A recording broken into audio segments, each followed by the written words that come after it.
안녕하세요. 입시양명입니다. 서강대는 정시 전형에서 지난해와 달라진 점이 있습니다. 수능 100% 전형으로 변경된 점인데요.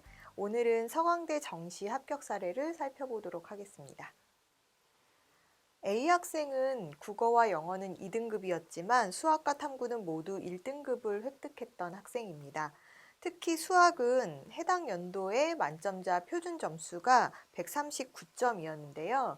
학생은 표준 점수 137점을 받아서 수학 성적으로는 우수한 성적을 획득한 상황이었습니다. 또 백분위가 상대적으로 높은 편이었죠.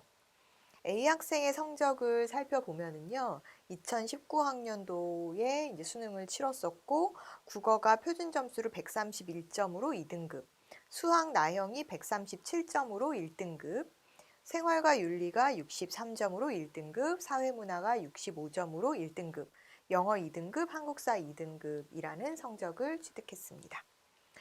국수탐 표준 점수의 합 성적을 보면은요, 396점을 받았었고요. 또 백분위로는 293점을 받았었죠. 학생의 점수를 기준으로 지원 가능한 가나다군 소신 합격 학교 학과선을 살펴보면은요, 이 학생 같은 경우에는 이제 인문이나 어문 계열 쪽보다는 본인의 적성이나 성향상 사회과학 계열이나 경제 경영 계열 등을 좀 이렇게 살펴보는 그런 학생이었는데, 가군에서는 이제 서강대 성균관대 선이 어느 정도 소신 지원할 선이 나왔었고요. 물론 이제 뭐 경제 경영, 지식 융합 미디어라든지 성균관대도 사회과학 계열 쪽으로 소신 지원해 볼 수 있는 선이 좀 보였었죠. 나군에서는 뭐 고려대라든지 뭐 연세대 등등을 생각을 해볼 수가 있었는데, 사실은 약간은 소신 상향을 해야 되는 그런 선이었다라고 보여져요. 그래서 고려대 같은 경우에 이제 사회과학 계열보다는 뭐 이런 영어 교육과 국어 교육과 이런 사범 계열이라든지 어문 계열, 노원어문학과라든지 또는 보건정책관리학부 등등의 계열들이 어느 정도 도전해 볼 만한 선으로 잡혀 있었고요. 또 연세대 같은 경우에 역시 마찬가지로 노원어문학과, 문헌정보학과 등의 이제 학과들이나 불어불문학과 선들이 좀 도전해 볼 만한 선으로 성적선으로는 잡히고 있는 상황이었습니다. 또한 다군에서는 중앙대를 선택을 해볼 수가 있었는데요. 중앙대 같은 경우에는 이제 경제경영대학을 지원할 수 있는 소신선이 나왔었죠. 학생의 경우는 처음에도 말씀드렸지만 국어만 2등급이고 국어 영어만 2등급이고 나머지는 거의 1등급을 받은 상황이었어요. 특히나 수학의 백분위 성적이 높은 편이었어서 수학 반영 비중이 성대 서강대 선을 내가 소신하겠다라고 했을 때 상대적으로 수학 반영 비중이 높은 또 이런 서강대가 유리할 수 있었던 상황인 거죠. 같은 점수였어도, 같은 등급이나 점수였어도 상대적으로 수학에 대한 반영 비중이 높은 서강대가 소신 지원, 또 영어가 2등급이었기 때문에 상향하는 선에서 고려대냐 연세대냐라고 했을 때는 고려대를 상향선으로 선택을 했었고, 다군에서는 이제 본인이 워낙 또 목표로 하는 대학선들이 확고하다 보니까 중앙대를 소신 지원하겠다라고 해서 중앙대 지원을 하게 된 상황이었고요. 결과적으로 학생은 서강대가 추가 합격이 되었어요. 그래서 나머지는 최초 합에서 다 탈락을 한 상황이었고, 서강대가 추가 합격으로 사회과학부로 진학을 하게 되는 결과를 가져올 수 있었습니다.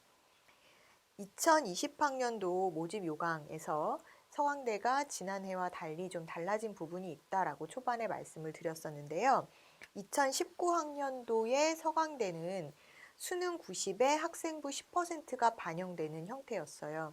그래서 표준 점수와 백분위의 합으로 학생을 선발하는데 국어가 34.3%, 수학이 46.9%, 탐구 18.7%의 비중으로 수학의 반영 비중이 높은 그런 전형 방식이었습니다. 영어 등급별 점수는 이제 등급 구간별로 1점씩 감점이 되는 형태였어서 학생이 2등급이라고 하면 100점 만점 중에 99점을 획득하게 되는 변환 점수로 되는 상황이었고, 한국사 같은 경우에는 뭐 4등급까지는 10점을 다 받을 수 있는 상황이었기 때문에 한국사는 그대로 전체 만점을 받을 수 있는 상황이었죠. 2020학년도에 서강대는 학생부 10%의 반영 비중이 없어졌습니다. 그래서 올해는 표준 점수와 백분위의 합으로 학생을 선발하되 수능 100%로 학생부 반영 없이 수능 100%로 전형을 하겠다라고 발표가 되었고요. 반영 비중은 크게 달라진 부분은 없습니다. 그래서 역시나 수학의 반영 비율이 높은 상황이라고 보시면 될 것 같습니다. 올해는 이렇게 수능 100% 전형, 그리고 지난해보다 전반적으로 수능이 쉬웠다라는 평들이 있어서 올해 결과가 다소 이때의 학생의 사례와는 조금 달라지는 상황이 될 수도 있는데요. 여전히 수학 성적이 좀 중요한 학교 중에 하나라, 만약에 내가 수학 성적이 잘 나온 학생이다라고 하면 서강대 지원이 유리할 수도 있을 것 같습니다. 더구나 올해 수학 나형은 변별력이 있었던 것으로 분석이 되기 때문에 인문계 수학 나형 성적이 좋았다라고 하면 상대적으로 더 유리할 수 있겠죠. 같은 서강대에 지원을 해서 합격을 한 사례를 우리가 또 살펴볼 텐데, B학생 같은 경우는 자연계열 학생이었고요. 탐구 과목이 3등급, 그리고 나머지 국어와 수학은 모두 1등급을 받았던 학생이에요. 그래서 좀 전에 학생 같은 경우에는 이제 탐구와 수학까지 1등급이었던 인문계 학생이고, 지금 이 학생 같은 경우는 자연계열 학생이었지만 국어까지도 1등급이 나왔었던 거죠. 그래서 어찌 보면은 수학 1등급, 국어 1등급 해서 주요 과목의 성적 성취가 상대적으로 좋았었던 학생인데, 다만 과학탐구 과목에서 성적이 잘 나오지 않아서 과학탐구 과목이 평균 3등급이 나왔습니다. 물리 1이 62점으로 3등급, 또 생명과학 2를 응시를 했었는데, 보통 이렇게 과학탐구에서 2 과목 응시하는 학생들은 서울대 지원을 염두에 두고 2 과목을 선택하는 경우가 꽤 많죠. 그래서 자연계열 학생들 중에 가끔 중간에 이런 질문하는 경우들이 있어요. 과학탐구 응시를 하려고 그러는데 서울대 지원을 하려고 하면은 2 과목을 하나는 해야 되고, 그리고 그냥 내가 최상위 성적이라 의대 쪽을 지원하고자 한다면 굳이 2 과목 안 해도 되지 않아요? 이렇게 물어보는 경우가 있는데, 만약에 학생이 서울대 자연계열이나 이런 쪽으로 지원을 하게 된다면은 탐구 과목에서 2 과목은 해야 되는 게 맞아요. 그래서 이제 그것 때문에 고민을 하게 되는 학생들이 꽤 있죠. 최상위 학생들 중에서는 의학과나 의예과를 지원하지 않는 상황에서 하나는 서울대를 꼭 지원해보고자 하는데, 그러려면 반드시 탐구2를 해야 되는 거고, 성적을 내기가 조금 어렵다라는 생각이 들면 또 이거를 포기하게 되면 서울대 지원을 못하게 되는 그런 상황이 발생하기 때문이죠. 그래서 지금 이 학생 같은 경우에는 그래서 전체 이제 국어 수학과가 1등급, 탐구 과목이 3등급이어서 상대적으로 탐구 반영 비중이 좀 적은, 그리고 수학이라든지 국어의 반영 비중이 좀 높은 학교가 유리할 수밖에 없었는데요. 국수탐 표준 점수의 합이 383점이었고 표준 점수 합 외의 백분위는 279점을 받았었습니다. 이 학생은 일단 나군에서 수신 지원을 선택했는데, 가군에서 학생이 지원할 만한, 그러니까 학생의 점수로 가군에서 지원할 만한 학교들을 살펴보면 경희대 약과학과, 정보 디스플레이 학과 등등 볼 수 있었고, 서울시립대의 도시공학이나 기계공학, 컴퓨터과학, 통계 이런 쪽, 그리고 나군에서는 경희대 국제캠 또는 중앙대 건축학부, 한양대 건설공학과 등등을 고려해 볼 수가 있는 상황이었어요. 그리고 다군에서는 건국대 미래에너지공학이나 스마트융합공학, 또 중앙대 간호학과 또는 홍익대 기계시스템 디자인이나 수학교육 자율전공 이런 쪽을 생각해 볼 수 있는 점수선이었었죠. 학생의 경우에는 나군을 소신상향 지원으로 선택을 했습니다. 그래서 나군에서는 이 학생이 수학과 국어 성적이 우수하고 상대적으로 탐구가 약하다 보니 서강대, 즉 수학과 국어의 반영 비중이 상대적으로 탐구보다 높은 서강대를 선택해서 상향 지원을 했었고요. 또 가군에서는 서울시립대의 컴퓨터과학부, 또 다군은 홍익대 자율전공을 선택하게 되었습니다. 다군에서는 본인은 이제 조금 안정적인 소신선을 잡았고 그 다음에 가나군을 약간 상향 소신 이쪽으로 잡은 건데 서강대 같은 경우에는 최초 합이 진행되지 않았었고요. 대신에 추가 합격 통보를 받아서 결과적으로 서강대 컴퓨터공학과로 진로를 정해서 학생이 진학을 하게 됐습니다. 학생의 경우에 표준 점수와 백분위의 그런 점수상 배치로는 서강대가 안정권이 아니었던 상황이지만 영역별 가중치를 고려한 결과 최종적으로 추가 합격이었지만 서강대에 합격할 수 있었던 결과를 가져올 수 있었고요. 소신 상향 전략이 성공적으로 진행이 된 상황이었습니다.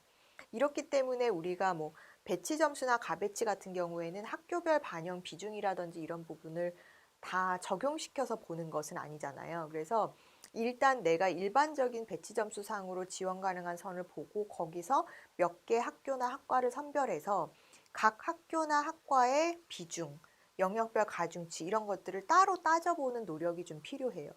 그래서 여러분들이 나중에도 실채점 결과로 배치선이나 이런 부분이 나올 때는 그 배치 점수 상만 가지고 보셔서는 안 되고요. 그 정도 내가 지원할 수 있는 그 범위 내에 학교 선에서 내가 좀 관심 있거나 이런 학교선을 좀 생각해 보고 싶다라는 부분을 먼저 선택을 하시고 그 학교의 입학 요강 또는 그 학교의 변환 표준 점수, 영역별 가중치 등을 고려해서 학교별 환산식으로 나의 점수를 다시 한번 산출해 보시는 것이 필요하죠. 그리고 그 학교의 지난해의 3개년간의 입시 결과, 그 입시 결과의 통계로 비춰봤을 때 지금 내가 이 학교 환산 점수로 뽑은 점수가 어느 정도 합격선으로 보이는지도 보셔야 합니다. 그렇게 해서 전략을 세운다라고 하면 꼼꼼하게 정시 지원 전략을 세우는 방법이 아닐까 하는 생각이고요. 결과적으로 이 학생은 서강대 컴퓨터공학에 추가 합격을 했는데 좀 전에도 말씀드렸다시피 서강대는 올해 수능 100% 전형으로 학생부를 반영하지 않아요. 그리고 수학 반영 비중이 높은 학교 중에 하나, 또 가형을 응시했을 때는 가산점이나 이런 부분이 주어질 수 있다는 거 여러분들이 체크를 하셔서 자신에게 유리한 전략을 세우는 것이 정시에서는 필요하다 보시면 됩니다. 두 학생의 사례를 가지고 우리가 봤는데요. 물론 이제 두 학생 다 뭐 탐구가 약한 학생이 있었고 국어가 약한 학생이 있었지만 공통적으로는 인문, 자연계 모두 수학 성적이 우수했었던 학생이고 수학 성적이 우수한 자신의 장점을 살려서 같은 점수대에서 소신 상향을 수학 반영 비중이 높은 서강대로 지원해서 최종적으로 합격한 사례라고 보실 수 있겠습니다.